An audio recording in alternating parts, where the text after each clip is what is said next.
আমরা দেখে নেব যে কোনো সংখ্যার বর্গমূল সম্পর্কে ধারণা। বর্গমূলে মানে নিকটবর্তী মান আমরা দেখব। একটা এস্টিমেটেড ভ্যালু দেখা যাক। Estimated value of square root, estimated value of square root দেখা যাক। আমরা একটা সংখ্যা নেব, ফার্স্ট 82। এর নিকটবর্তী পূর্ণবর্গ সংখ্যাটি হচ্ছে 81, মানে পারফেক্ট স্কয়ার হচ্ছে 81, তো এটাকে আমরা লিখবো 81 + 1। এখন মজাটা হচ্ছে এখানে, যদি আমরা এটাকে 82 লিখি তাহলে ফার্স্ট দেখবো হচ্ছে যে এই 81 বর্গমূল কত হয়। 81 বর্গমূল নেব, দিয়ে এটার সাথে এখানে ঠিক যে সিম্বল থাকবে এখানেও সেই সিম্বলই বসাবো।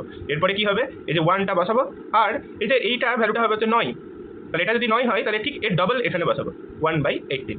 তাহলে অ্যান্সারটা আসবে হচ্ছে 9.05 অ্যাপ্রক্সিমেটলি। আবার আমরা যার একটা নাম্বার নেব 124, এর খুবই কাছাকাছি পূর্ণবর্গ মানে পারফেক্ট স্কয়ার হচ্ছে 121, এটার স্কয়ার রুট হচ্ছে 11।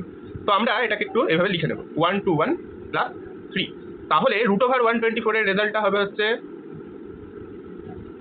এখানে হবে হচ্ছে 11, বিকজ 121 এটা হচ্ছে 11, আর এখান থেকে 3, আর এই ঠিক 11 ডবলটা এখানে বসিয়ে দেবো, মানে 22। তাহলে রেজাল্ট আসবে 11.1, তাহলে 3, মোটামুটি এরকম একটা রেজাল্ট আসবে 11.313। Thank you for watching the video.